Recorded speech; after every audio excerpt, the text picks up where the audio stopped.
Welcome to Two Local Radio. This is Ray Ray. And this is Chrissy D. And tonight we have Pretty Prefect.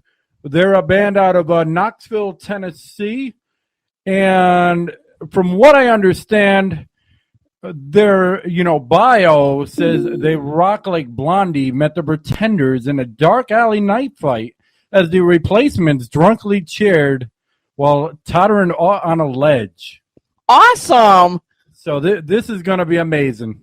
Can't wait. All right. Well, let's welcome Chad and is it Laura? It's Laura. Yep. So how are you all tonight? Good. How are you doing? We're doing wonderful. We're doing real good. Cool. So to begin with, where did you all come up with your name? Well, naming bands is always difficult, and I guess we'd gone through several options, and nobody liked Bachelor Buttons. So one day Todd had said, well, that's pretty perfect, and I said I could almost like that. So we misspelled perfect, and prefect is a word also, so that stuck. Awesome. So I guess like so many things in life, it was from a disagreement. Hey, that's all right. That's how the good stuff comes out, Sometimes you come out with the most perfect stuff during a disagreement about something. Exactly. Prefect. Exactly. The best things in life come prefect. That's right. All right. So how did you all meet, and where did you all get your style from? Well, I guess we met because a couple of years back, for many years, I had been in the local improv comedy group called Einstein Simplified. And after I stopped doing that, I was kind of fishing around for something else to do, to kind of an artistic outlet, as it were. And there was a fellow who had an advertisement up about wanting to do like a rock opera show. And I didn't really want to do like normal kind of cover band stuff. So I had gone and met with them and ended up joining this rock opera show. And at one point, they wanted to have some female singers come in, and Laura came and was one of a couple of singers who came. So that was how I met Laura. And we played a few shows as the rock opera thing. We played the Rocky Horror Shadow Cast at Relics a couple years ago. And the problem was it was just a whole lot of people in the rock opera, and it was just a lot easier to kind of coordinate with just bass drums, guitar, and a singer. So we ended up deciding to do our own band. And from that, we kind of were doing some cover tunes for a while, but we migrated more and more toward just writing the original songs and just trying to kind of find a market for that as much as we could. So we started doing the original stuff in earnest about maybe a year ago. Our cover band was the Casual Encounters. Oh, okay. Nice. Which was never safe to look up at work, of course.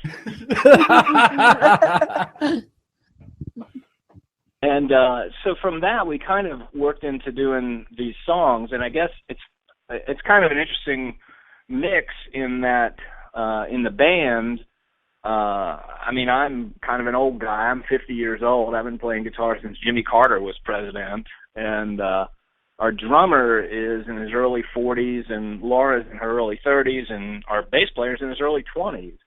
So we've kind of got a whole kind of slew of generations that are in the band. So it's sort of a mix of how everybody, different sort of ways that people have, developed music and their musical interests and things along those lines. Well, that's good. I mean, that's good that you have all different, age groups, because you can get all different kinds of ideas on music, bounce it off everybody, and everybody will see something different, Yeah, I think so. Kind of cover all our bases. Exactly. So I listen to songs all the time and listen, to so much music, and never did I hear a song that talks about how many licks does it take to get to you. Where did Oh, that thank come you. from? Well, I actually wrote that song about 5 years ago.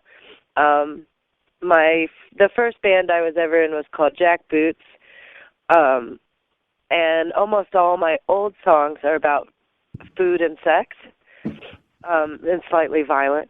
And I brought that song to Pretty Prefect, and they made it, or I hate to say made it way better, but really kind of finished it off, cleaned it up, made it way better. But that song is about, it's about Tootsie Pops, and can also be taken for any innuendo you so choose to put it in. And it was actually, about a fella and about doing everything you can and still not getting anywhere. And that's All what right. that was about. Just to let you know that we are always live and uncensored, so if y'all want to say whatever, feel free. Yeah, don't worry about cussing or anything. We don't care. Oh, Fucking A. Fucking A. I'm all for that. There you fucking go. Have whatever. Have you at can it. count on him. Yeah, I like that song. I really do. I just think it was so different. I was like, wow, this song's different. I've never heard a song like that before. The whole style is different. Yeah, really. It's like each song you listen to, it's like another piece of the puzzle, or another bit of the musical talent of the band. Yeah, it does.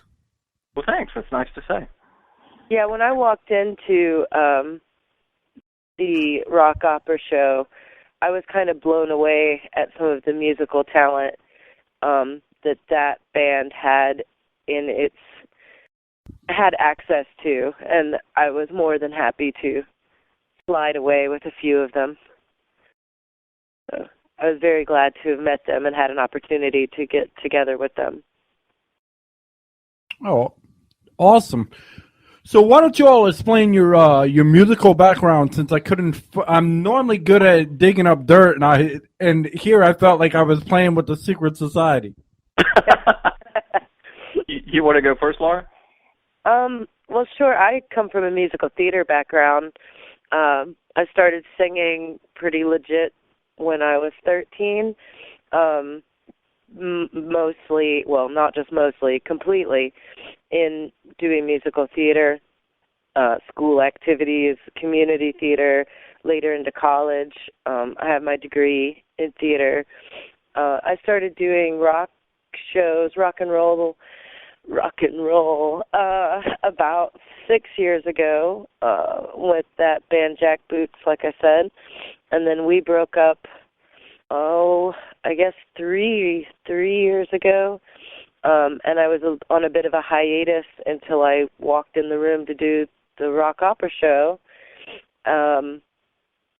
Did what I needed to do to be working and practicing, but was very pleased to take a little sidestep and create the Casual Encounters with Todd, Jay, and Ben, and now we are here. That's pretty much where I come from. I started, I guess, writing. I write the lyrics to the songs, maybe a few melodies I could take credit for, but lately, for most of the newer things, it's been Todd. You'll have to excuse me. I'm a little bit sick, so I might be a little loopy in the head. Okay. Hope you feel better. Loopy and Todd and I collaborate the most on the songs that are coming out these days. But I started writing, I guess, about 7 years ago, thinking about writing songs. But I definitely have a theater background. That's where I learned to sing.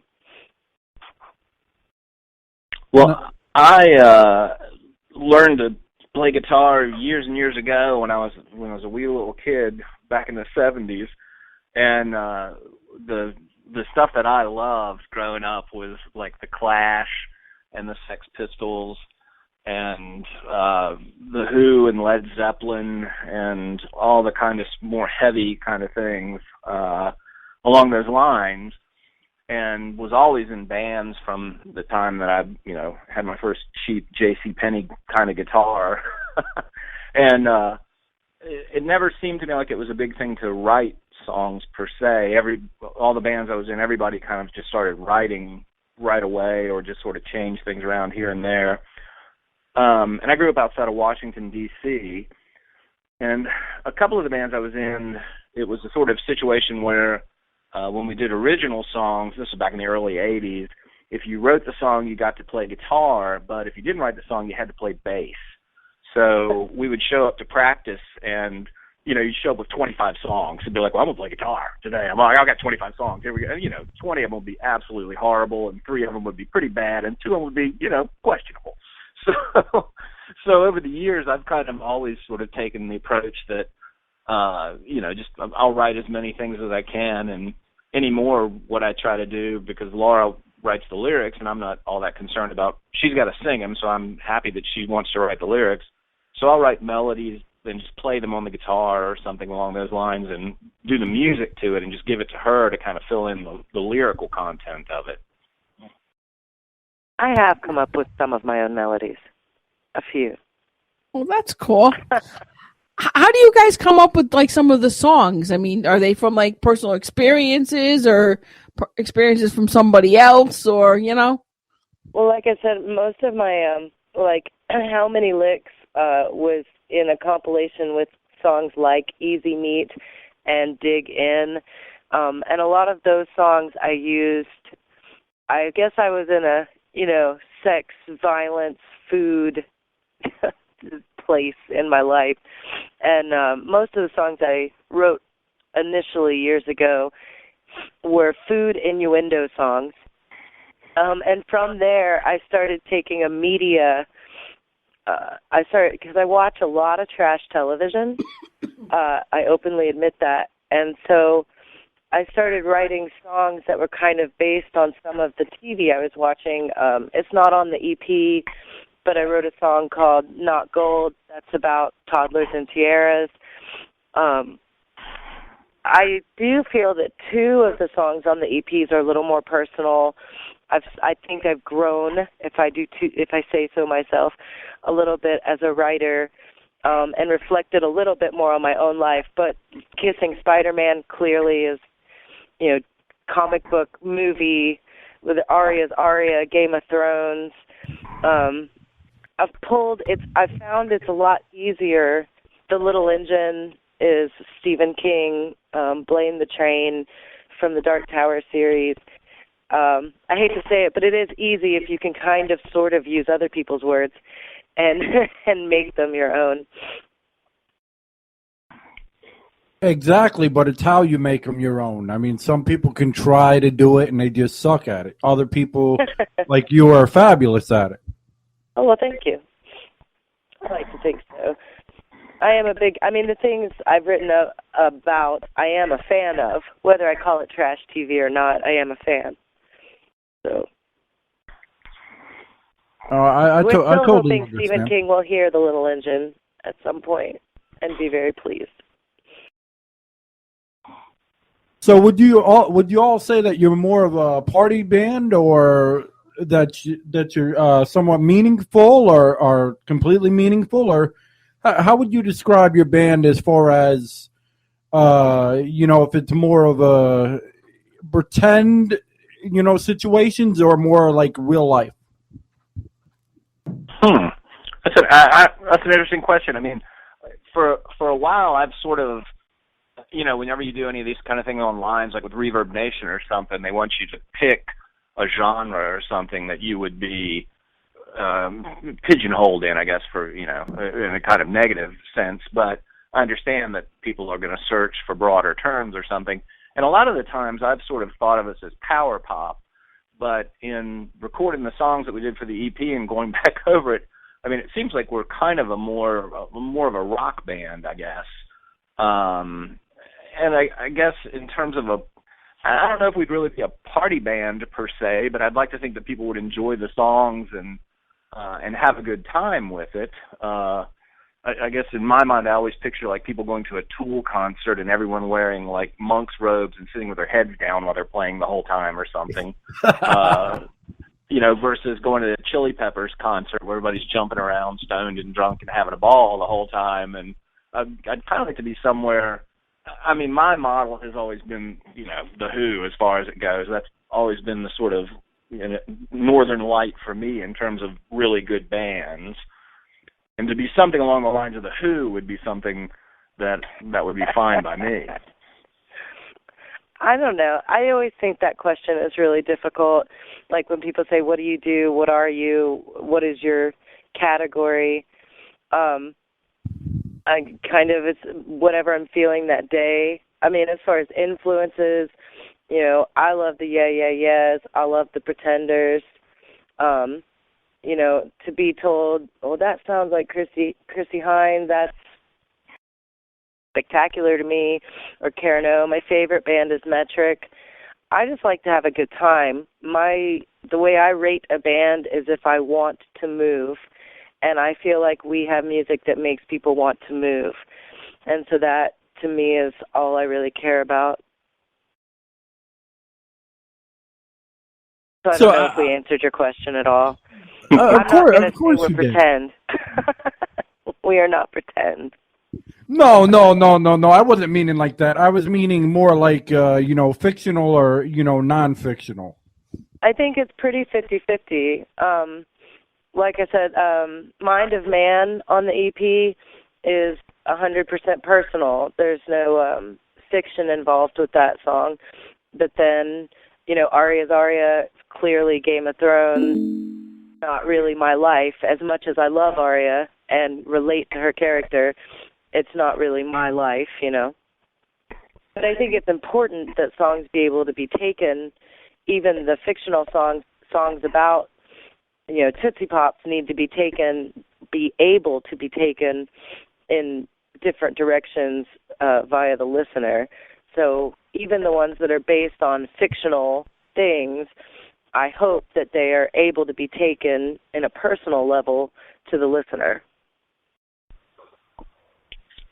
Yeah, I was just trying to, get your, style and everything. It was not a diss in any way, shape, or form. Oh no, I didn't think so. I mean, it's always the sort of thing, like I was saying, like with Reverb Nation, where that, you kind of need to think about in terms of some sort of strategy of who are you, what is it that your songs are about, and what's the band about. And while, I sort of feel like being drawn towards saying it's power pop, it is pretty rock as far as it goes, and that's fine. I mean, I that's sort of the genre I've always played my whole life. Well, and I do think sometimes we have difficulties when songs are beginning because, I mean, I like to think that we kind of smash together a lot of different genres. I mean, I think that, I sing rather jazzy, but we do have very clear rock standards, whereas at the same time there's pop influence and punk influence and indie influence. I always say the one thing I know we're not is math rock. Because I think that's probably one of the only things I haven't heard in our room. Right, and it's true that when Laura if Laura has a melody in mind for something, when she sings it to me, it invariably devolves into playing a lot of seventh chords along the way. What was it like to be the only band not like dressed in like black leather at that show you all did? Oh, that's actually coming up. That's on June 7th. Oh, I apologize. No, that's no problem. It's there's a band out in New York City called Danny Blue, and they seem to be pretty aggressively lesbian, bisexual, gay, trans oriented. And I listened to some of their stuff on Reverb Nation, and it sort of was kind of in the Marilyn Manson 9 Inch Nails vein. And they had just contacted us on Reverb Nation about playing, and I saw where they had the other bands scheduled with us, and I took a gander at them as well, and they all seemed to be kind of more heavy metal. So it's kind of interesting to me because we're not really a heavy metal band at all. Yeah, that sounds like they're more like goth. Yeah, I think that would be fair. But I look forward to the show. I think it's going to be a very fun show to play. I think you guys will bring a lot of interesting concepts into the to the show also, because your music is good, and I'm sure their music's good too. But it'll be interesting because I'll have different kinds of music to listen to. Yeah. Well, that's one of the greatest things about playing in Knoxville is that you get some very interesting mashups at the local venues when you're trying to get your name out there. And I've played some pretty interesting mixes. We get like a couple acoustics, a metal band, and us. It's makes for an interesting show, but I like it because people in the audience that are there to see the acoustic set may not have come to your show, but then they saw it and they like it, and you end up getting a few fans that may not have ever come to the show if it was all a one-liner category. So instead you get people who are there to listen to the folk music or listen to the rockabilly music or listen to the metal music, and here we are in the middle of it, and they typically do like it because we rock. So it gets some exposure out there that people may not have walked through that door if you weren't playing with an acoustic set.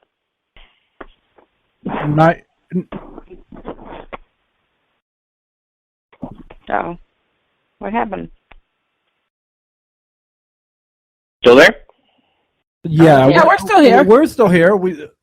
We seen that there was a caller that wanted to say something, so we just shut up. Oh, Hello, caller. Caller, did you want to say something? I guess not. Okay. Well, all right. if they change their mind, they can. Exactly. We like to do that. If there's somebody else on there, we're just the ones that have the outlet. That's all. Yeah, we basically hand it over to the band and we let them tell us their story or whatever they want to tell us. We let them do the talking. Exactly.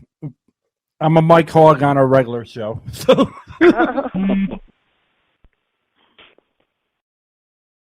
Well, we're just, mostly right now we're just focusing on getting known and trying to have the fan base and the draw to get into some of the better, or shouldn't say better, the bigger venues here just locally in town. We're looking out of town a little bit too. Well, I think you all will fit in the goth, spectrum perfect. And the reason I think is because it's just the style that you play. It doesn't necessarily mean, the look that you present, but the style that you play, I just think just meshes well with goth. Mm-hmm. Huh. I guess I sort of see what you're saying. I guess I hadn't really thought of it in those terms, but there's a certain dramatic flair to it that goth seems to have involved. Yeah, you guys that's drama. It's kind of like a goth rock kind of mesh together. It is. It's a good mesh, though. Like I said, I really like it. I think it's different. I love to hear different. Well, that's what made me stop and want to listen. But if you look at their music as a whole, when I was listening to it, it's phenomenal in my opinion. Well, thanks. But if you listen to like the old, Rocky Horror like movies and whatnot, it just feels like it could mesh in there. Huh. Well, we did open for Rocky Horror. The Shadowcast. Liz Davis is Liz Davis in the Transit Beams is her little. I'm so sick. Liz Davis is a local director here who has the Transit Beams, and they do the Shadowcast of Rocky Horror every year. In fact, they're doing it at Fanboy coming up at the end of this month, and she had Pretty Prefect, or we were Casual Encounters when we did that, weren't we? Yeah, and then when they did the Buffy the Vampire Slayer thing. That's right. Pretty Prefect opened for Buffy Shadowcast. They did the Buffy the Vampire Slayer Shadowcast, and we opened for them. That's interesting. I think that's thought of it. Oh wow! I think that's awesome. How you guys could just like mesh into anywhere, and your music is just so like I don't know how to describe it. Like it's totally original. Yeah, it's so original. They could mesh into anything. Well, thank you.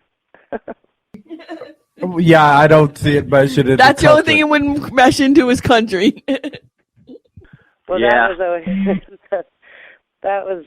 that has been a problem for this area. Not so much a Pretty Prefect, but for the cover band, it's always, do you know country? Do you do any country? And it's like, not really. And then, yeah. So do you mainly, at your shows, do you mainly do original songs, or does the audience kind of force you to do some covers as well? We've just been doing originals. Audience doesn't force anything. No, I'm just kidding. We've just been doing originals and doing the Pretty Prefect band.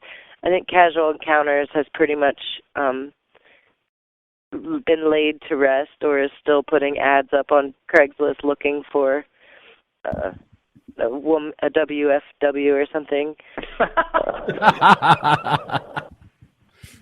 Yeah, for the Casual Encounters was what we had originally just were going to do was covers, but it just wasn't terribly fun. And part of it was because a lot of times people would come up and ask for a lot of country songs, and we would just sort of shake our heads and say, well, thanks, but we're not really playing country. And we were playing things that were kind of a little more obscure, I guess, even as a cover band, because we were doing like Army of Me by Bjork and Phenomena by the Yeah Yeah Yeahs, and Kingdom. Possum Kingdom by the Toadies, which were kind of, it seemed like people knew them, but like the bar owners weren't used. You know, if you're not playing, you know, Bob Seger or Mustang Sally or something every other song, the bar owners are kind of like, what the hell are y'all doing? You need to play what we heard last night. You got to play Jesse's Girl 5 times in a row right now, you know, kind of a thing. And that's just not something I'm really amped up about doing. So that was why we kind of drifted over into doing the more original songs. And somehow Laura and I just started writing the songs together, and just kind of, I guess at this point we've got probably about an hour and 15 minutes of original material. And if she'd write more lyrics, we'd have more than that, I guess. So You can't rush perfection. You know, the whole thing about it is once you constantly do coverage, you never can get out of it. So I'm glad you all went to originals. Well, and that was the thing. I didn't mind to do covers at all if I could do the covers I wanted to do. Like, I envisioned that our cover band would be like your best friend making you a mixed CD of things you did know, things you sort of knew, things you had never heard before, but it was all really good music. But I suppose that was a little big-headed because the bar owners, like Todd said, want to hear the same thing that they, that standard that they can count on.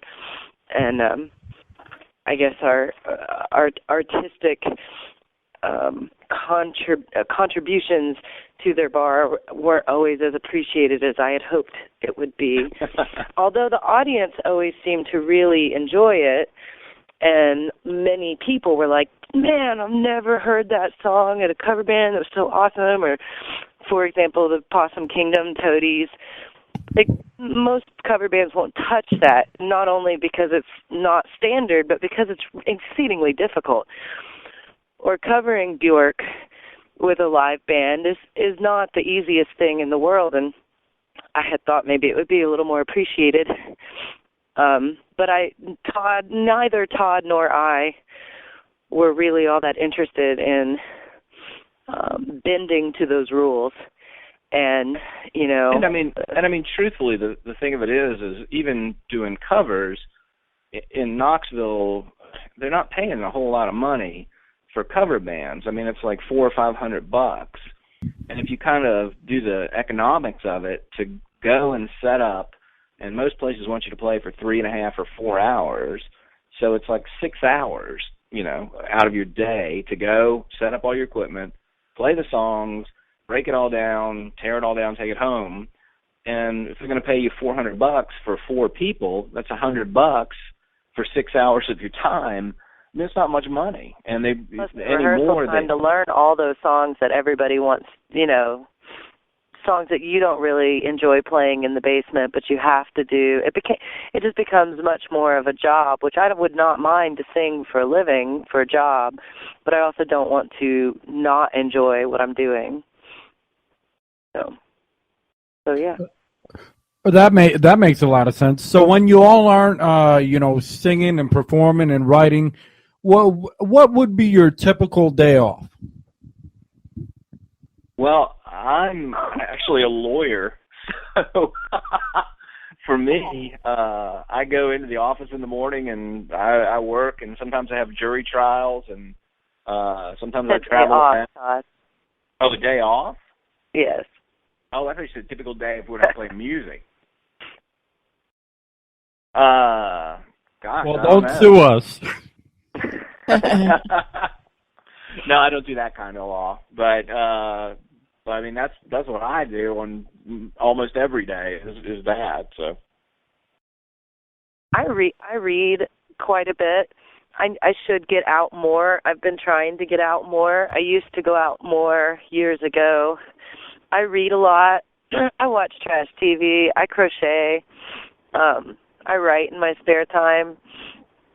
I'm a pretty domestic rock and roller, really. I really enjoy being at home. I like easy days. I like the sunshine, back porches, lemonade, that sort of thing.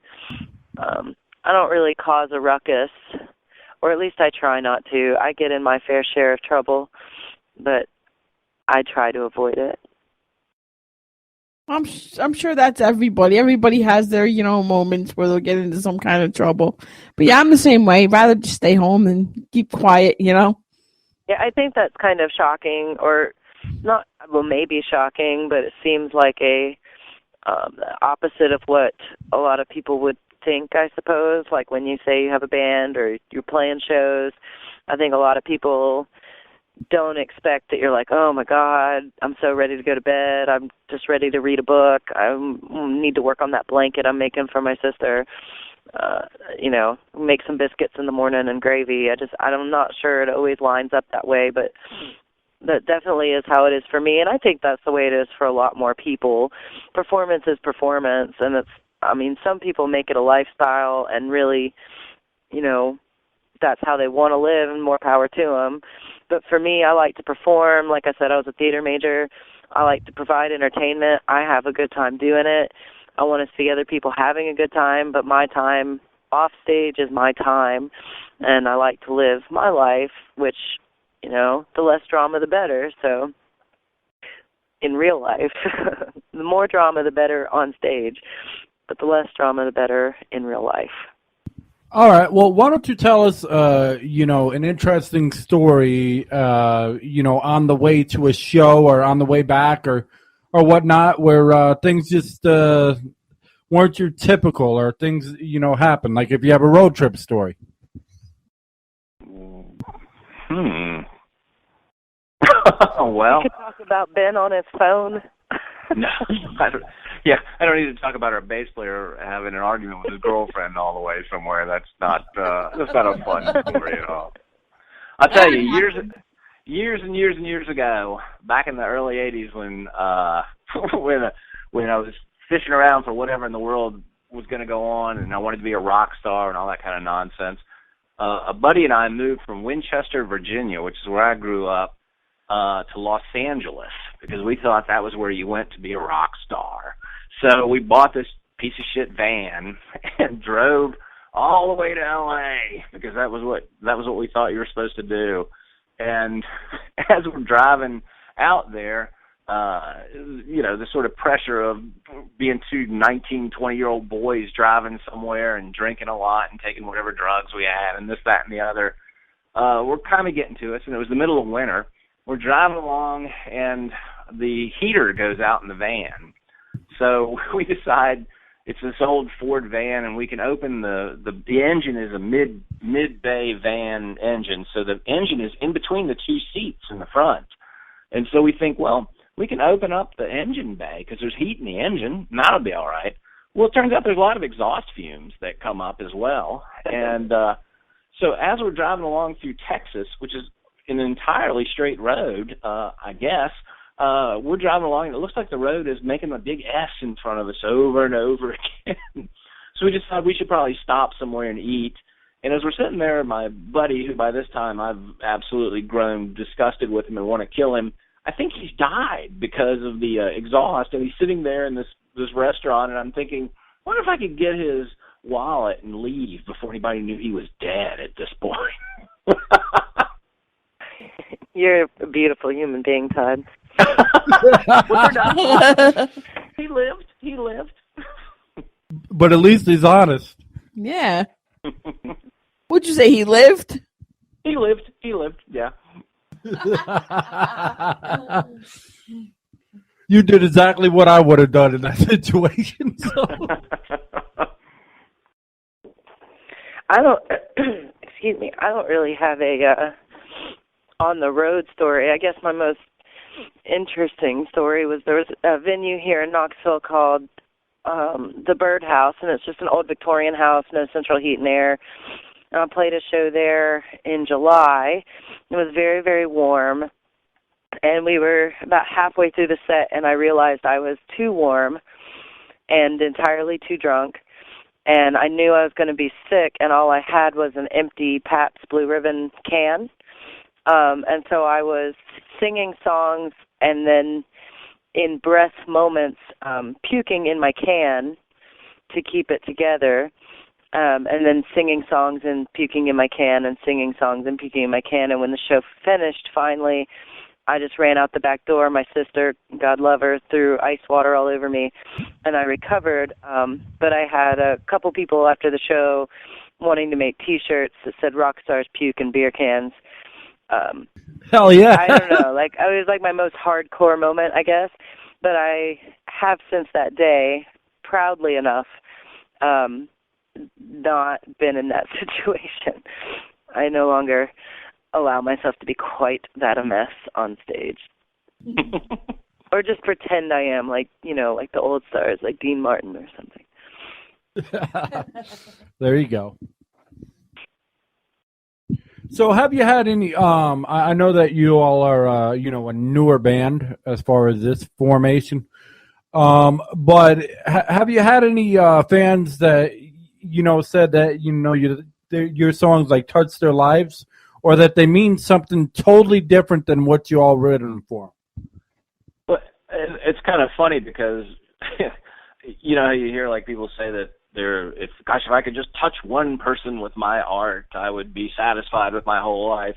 Well, the song Aria that we did, we got the Reverb Nation site, and somebody who had come to see one of the shows sent us a message on there and said that she was having a crappy day and that she'd really like to hear Aria because that would make her feel better, and wanted us to post that as one of the songs on there. And I was laughing, and I told my wife, I said, well, that's very sweet that this person did that. And I said, I guess I fulfilled that artistic goal that all these people talk about, that I've touched one person with my art, so I could pretty much put the guitar down and stop at this point, I suppose, And I guess locally, there's a local writer here in town named Kevin, who after our last show at the Long Branch, and I feel terrible that I'm not going to remember his last name, but he's a local artist here, and after our last show, I sat down to have a beer, and he asked, who writes your lyrics? And I, humbly said that I do, and he said, those are really, really good words. So it's not a specific song, but I guess that fulfilled my heart a little. Or a lot. It fulfilled my heart a lot.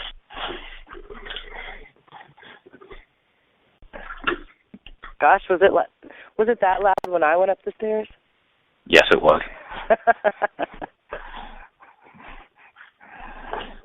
All right. Well, I'm really enjoying this, believe it or not, because y'all are real. I mean, this is not code speech. Like, we had a label. Yeah, we don't have anything written down.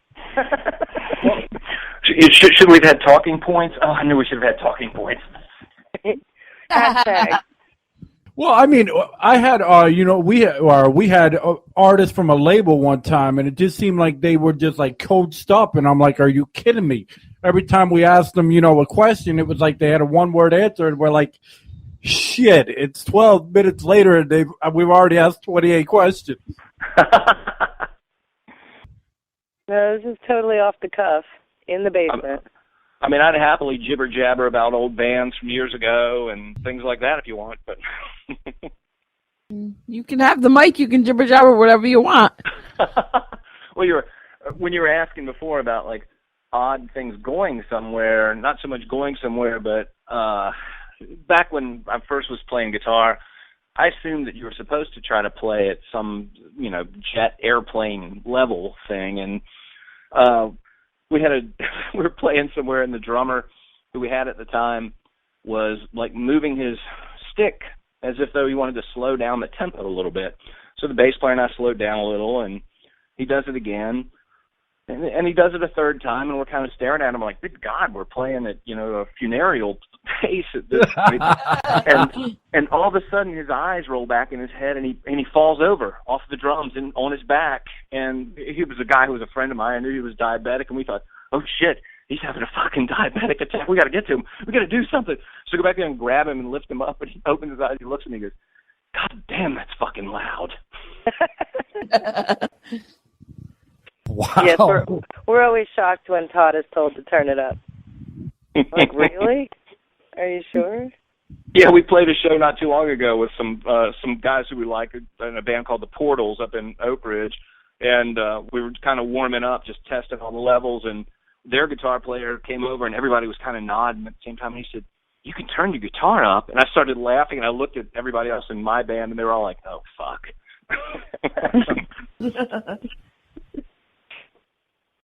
So you like to play loud then? I'm sorry, I didn't hear you. What?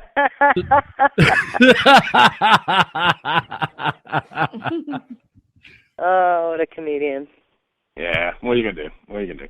All right. Yeah, I love to play loud. I love the feel of it. And there's sonic textures that you get as much as anything when it's at certain volume levels. Things happen, particular harmonics bleed on top of other harmonics, and it creates a feel and everything. It's just, but I try to turn it down. I love it. You totally cut me off. That was awesome. Sorry. That's all right. That's what we want. We want real, we don't care. Exactly. So why don't you, since you talked about your comedian thing, why don't you talk about a time when you were, a part of the comedy thing and shit went haywire and you made it better or something like that? Oh, wow. Yeah, I did. Do you guys know Einstein Simplified? They're performing around town. They're down at Scruffy City now. No, but I'm definitely going to check them out. Yeah, it started back in about 93, I guess, and we moved here in about 95, and they were at Manhattan's when Manhattan's was open back then, and there used to be an open mic night, and Einstein Simplified would open for that, and they announced that they were looking for members from the stage, and my wife went over after they finished and said, well, my husband's funnier than all of you guys, so he should probably be in your group. So they had a little chip on their shoulder when I auditioned, but I ended up joining the group and ended up being real good friends with everybody. We performed for years at Manhattan's, and then we ended up over at Patrick Sullivan's and some other things. Most of the time, it was always pretty cool. Once in a while, you would have weird things that would go on.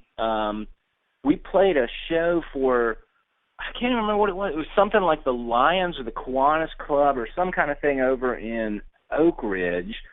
And it was like a family gig. So there were all of these kids up front. So we were being clean about the whole thing. And, there's all these 6, 7, 8-year-old kids up front. And so we, the improv comedy thing is you always ask for suggestions from the audience. So we asked for things. And, invariably, somebody's parent in the back would be like, penis, vagina. I'd be like, what the fuck is wrong with you people? You want us to do this in front of your kids? I mean, I say, way to go for your wife on getting you that interview by asking them. That's oh cool. yeah. That sounds like something my mom would do. So yeah, they still perform. They're down at Scruffy City now. They've moved around a little bit. And if you go and see them at the end of the show, they'll play a theme song that I wrote for the band. Golly gee, umpteen years ago now. Because I haven't done it for like 9 years or something, I guess. But it was always a blast. We always kind of referred to it as our bowling night, because once you learned the form of the games, you could go and do the show without a ton of practice, because everything is just made up on the spot. It's really about just being able to listen and react to what's being said. So kind of like our show.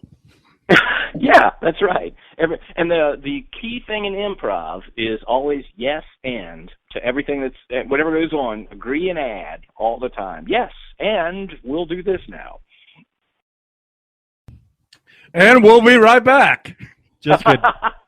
Yes, and we'll play a song. Oh, cool. Awesome. All right. Laura, why don't you tell us about a time, you said you were in theatrical. I know there had to be a time where shit went haywire. Oh. Try and think of a good example.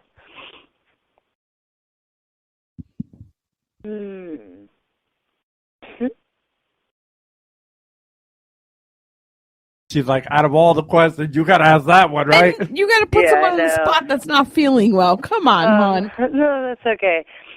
More technical things than, on my end of things, I guess we had like mic issues when I worked at AV. It's just not as funny as Todd's stories. I'm trying to think of something more specific. I guess way back when I did All's Well That Ends Well in high school, Shakespeare show, and our director had created a character by mashing up several of the female characters, and she was supposed to come out periodically throughout the show and explain things, which shouldn't be necessary, but for high school Shakespeare, I suppose it was. And but the director had written each of these parts herself, and some of the explanations were just as confusing as the show itself. And I came out and was supposed to be explaining how when people lie, it's like a complicated yarn, and I got lost in the monologue of it and just kind of looked out at the audience and said, yeah, I don't get it either, and just walked off the stage because I didn't know what else to say. Yeah, it is complicated. But I don't know. I've had the opportunity or the luck to work with, when I did the Clarence Brown Theater in college, with really excellent individuals to where even the moments we knew were wrong really got pulled off exceedingly well, to where they weren't even all of the, very uncomfortable for any of us. Mic issues were always the bigger, crap issues, where all of a sudden, like, we use halos that go around your head and rest on your forehead, or some people would have them right by their cheek. And, actors having their mic go out in the midst of everything can be hell for everybody, because every actor is the most important actor, of course, especially to themselves. And so, you're trying to fix an issue. I guess there's been some diva moments, but even, I know. Okay, when we did Amadeus, this is not all that funny, but I guess it is.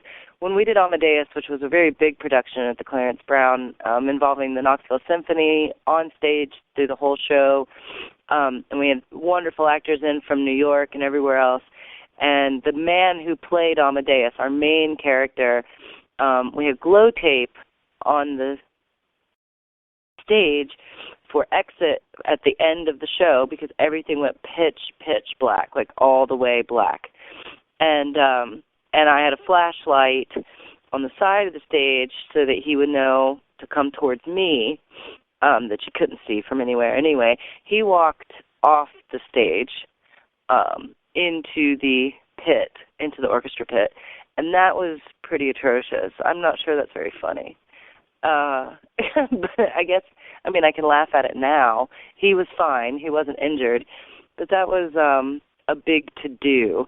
You know, show's over, everyone's applauding, lights are down, and then he crashes off the stage. It would have been funny if you were injured, actually, I think. But. Well, I mean, I'm sure he didn't feel good. I felt really bad for that show, for him doing that. What's funny is only on Too Local can you get people to talk about their backstory by asking different questions that have nothing to do with it.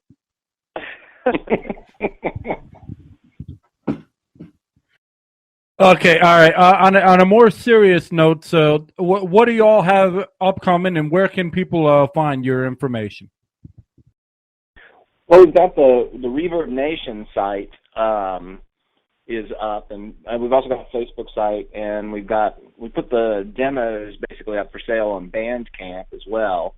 And if you type in Pretty Prefect, it's always going to ask if you're looking for Pretty Perfect. But I think we've kind of got enough out there now that it'll find us. So you can find like videos on YouTube as well.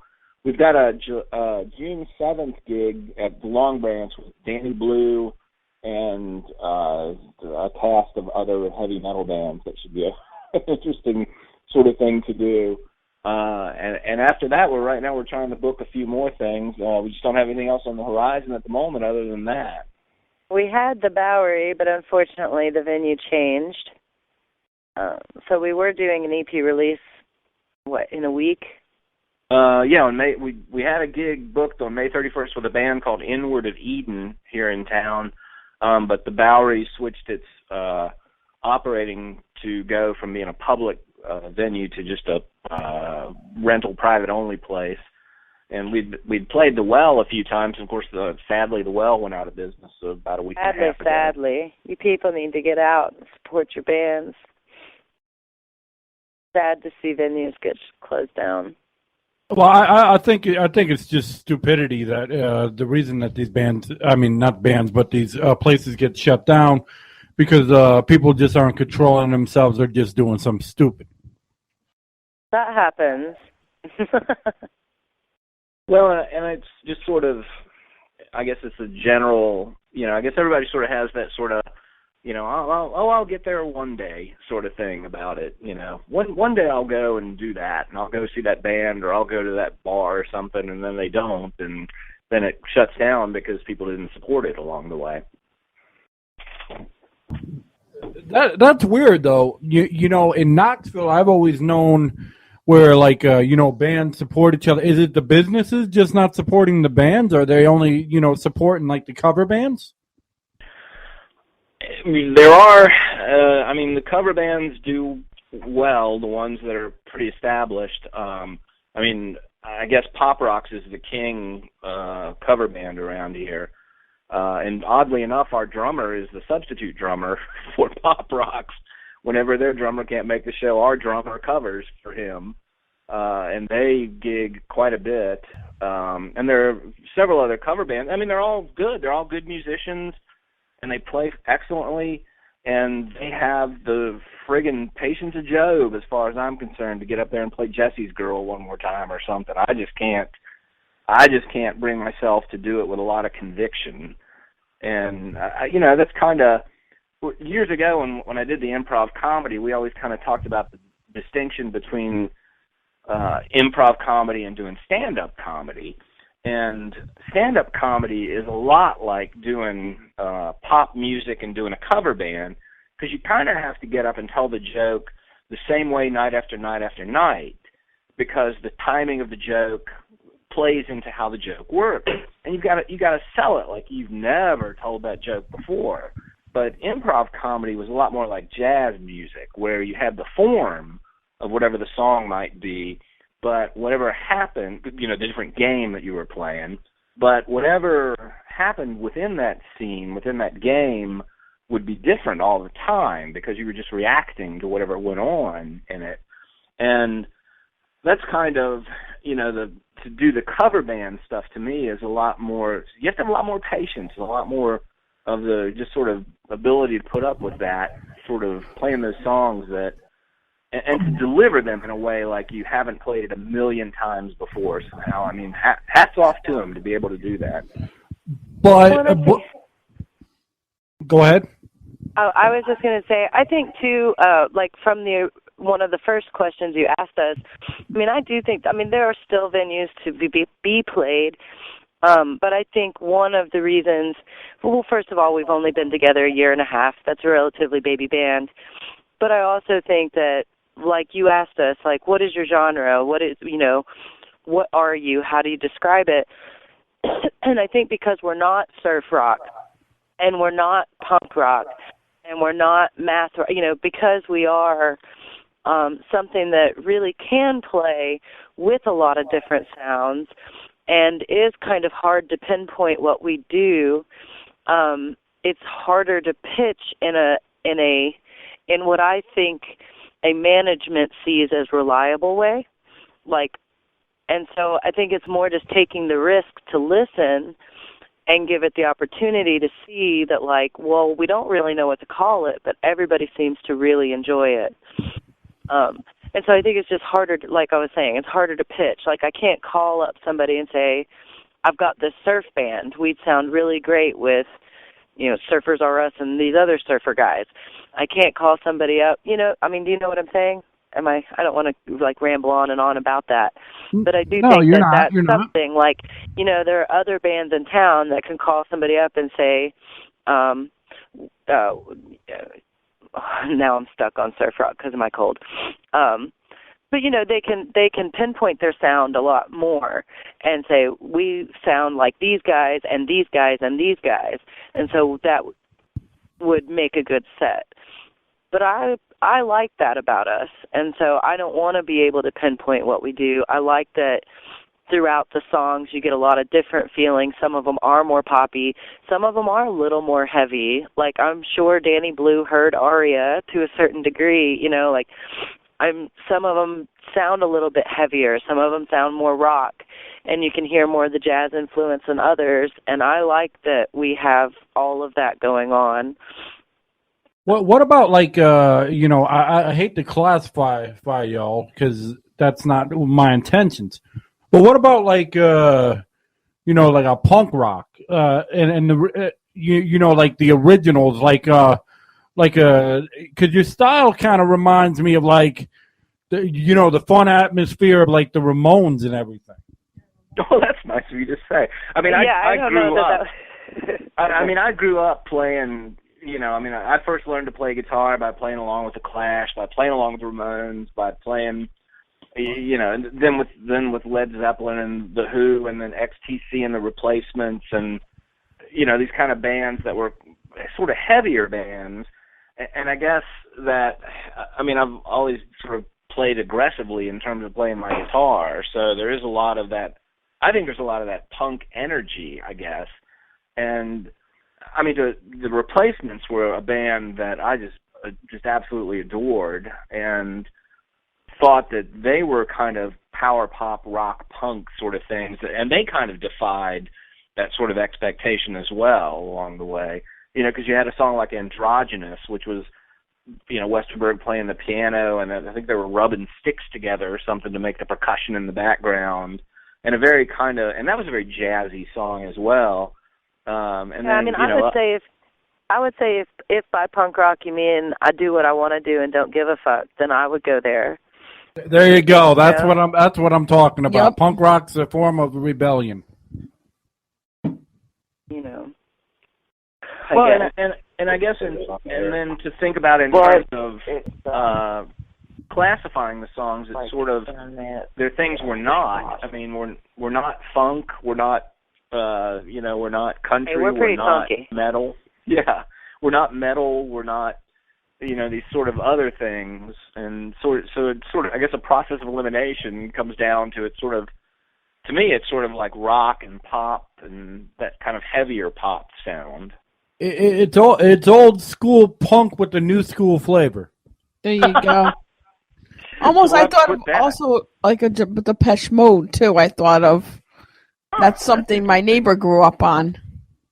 I like Depeche Mode. Very well-written songs, excellent melodies, I like the tension and release throughout those songs. Good stuff with them. Well, that's what I thought of. I thought of them when I heard your music. I thought of Depeche Mode. Huh. Now, as true musicians, what do you all think of? I like to ask bands this. What do you all think of, like the auto tunes and the lip sync and everything? Does that just really discourage you? People are going out doing that, or you all okay with that, being real musicians? I guess in terms, I mean, auto tune to me is kind of odd because I guess if it's used as an instrument from time to time, I guess I always think back to like Laurie Anderson using auto tune, doing Superman and things along those lines, or Language is a Virus, where it seemed like it was more of a color that she was using to paint the song. But when it's kind of covering up the fact that somebody can't sing and that it's really pushing the vocal has to be auto-tuned or it's going to be Drek, then I think it's problematic at that point. But if it's something that's being used as an instrument, you can get away with it. But I guess if every song had auto-tune, God, that would be so boring to listen to after a while. It sounds like a robot singing after a bit. Very true.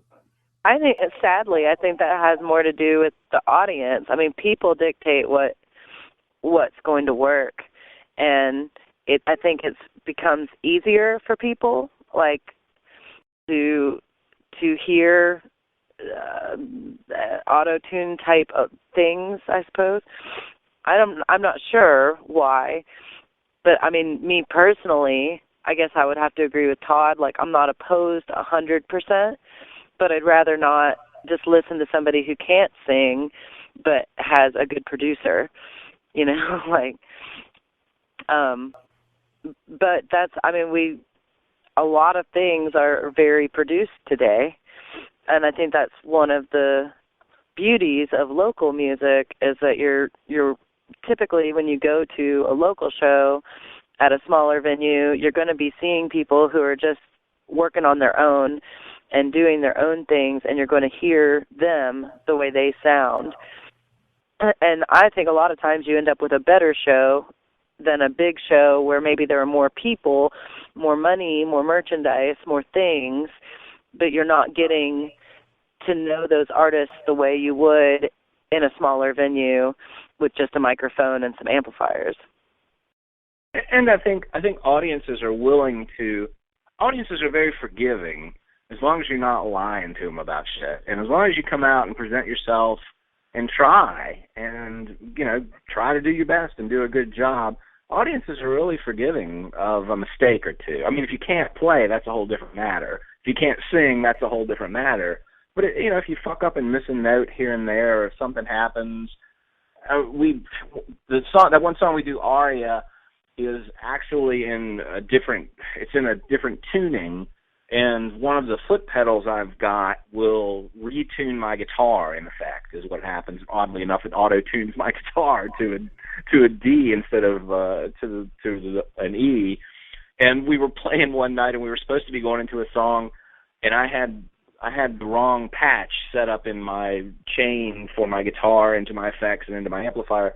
And when I started playing, I was in the completely wrong key. And Laura gamely started singing along in the wrong key. And after about 2 bars, I was like, oh, shit, this is fucked up. I'm in the completely wrong key. And so we just stopped. And I apologized. I told the audience, I said, I fucked up. This one's on me. I had something wrong. And so we clicked it and went to the next and played the song in the right key, but changed the patch and everything. And people were fine with it. They weren't upset like, God, you're so incompetent, you don't know what you're doing. People are really, I've found over the years, audiences are really forgiving as long as you're honest with them and are genuine about whatever's going on, and just don't lie to them about things. Yeah. As long as you don't hide shit or pretend shit didn't happen.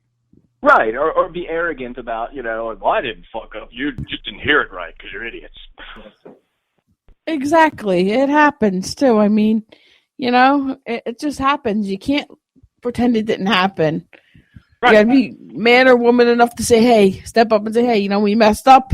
We fucked up. This is what happened, and we're trying to fix it. Yeah, we've had to do that quite a few times on the show. I'm not going to ignore something and just delete something because then, the 5 people or, 50 people that heard it or whatever, are going to be like, you're full of shit. I know what I heard. Right. So, do you have any words for, this is something we ask every show. Do you have any words for anybody that is trying to be a musician or get into it, of encouragement? Wow. You can't do it unless you do it.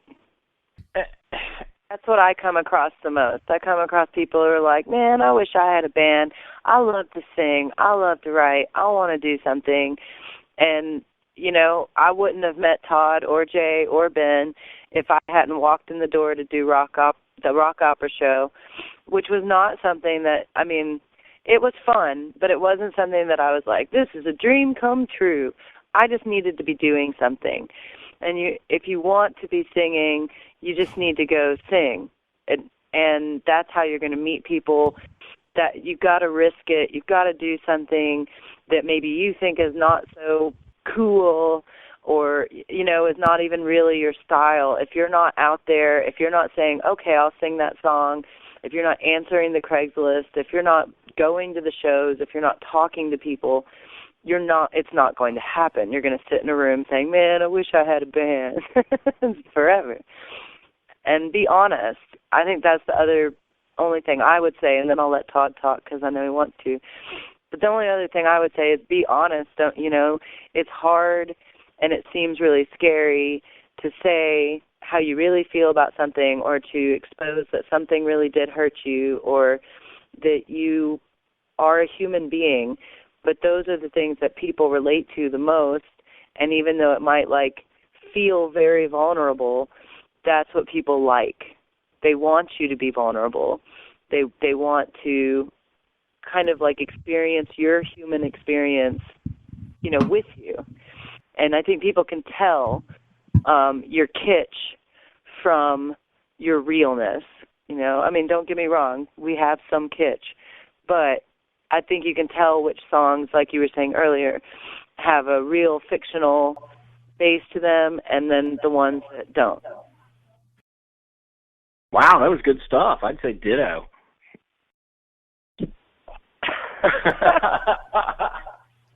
I think the thing of it is that I think amplifying what Laura is saying is you've got to be willing to go out and just make mistakes and fuck up.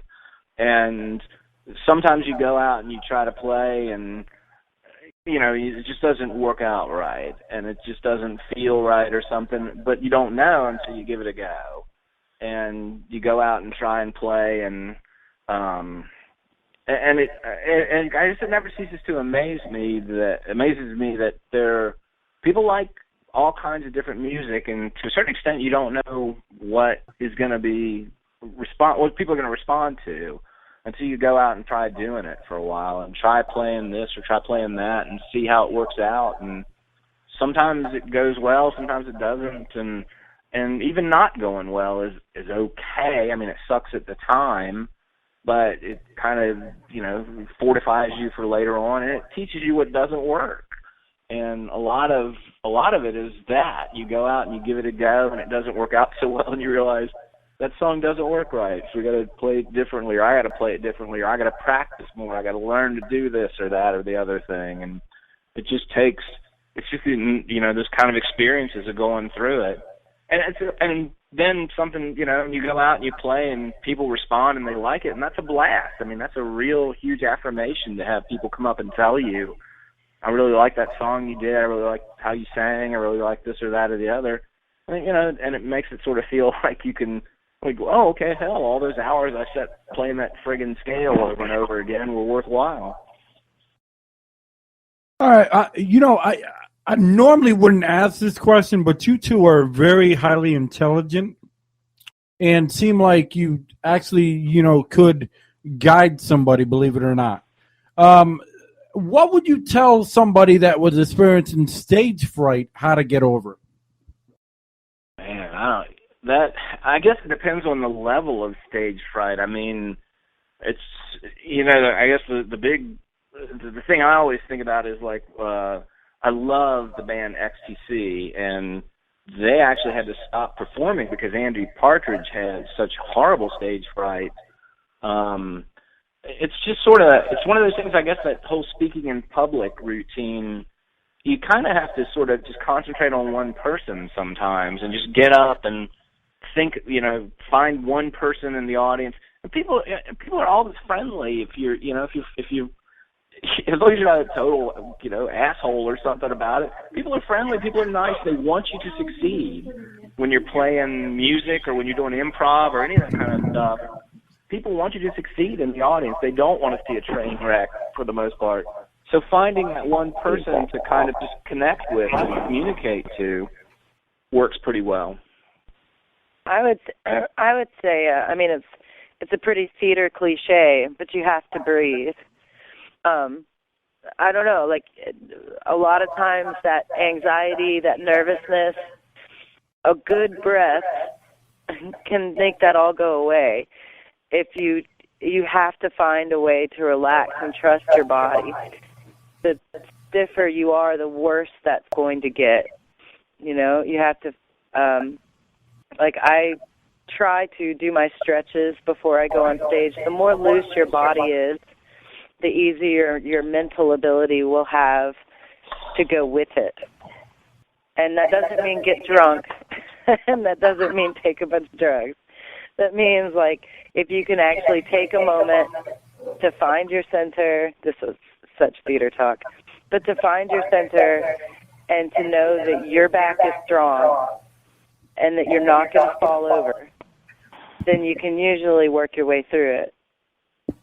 But you have to breathe. That's awesome. That was an awesome reply from y'all. Do y'all have any last words before we get out of here? Kick it. Hey, thanks for having us on. You guys are fun to talk to. Well, you guys were fun to have on. We definitely want to touch base with y'all in the future, and if y'all don't mind, we'd love an autographed CD from y'all if y'all have one or if y'all get one. Sure, we'll be happy to send you one. That really makes our day. The biggest one. That's awesome. That makes our night. Yeah, that makes us feel like we're in the Grammys. We'd rather have, things from real people than a fake award somewhere. Well, you got it. Sounds good. All right. Well, thank you for joining us. And like I said, in the future, we'll definitely touch base and see what's going on. And when you have new music, make sure you send it our way. You got it. Will Thanks. do. Thank you. You're welcome. We hope to have you on again, guys. All right. Y'all have a good night. You too. Bye. You too.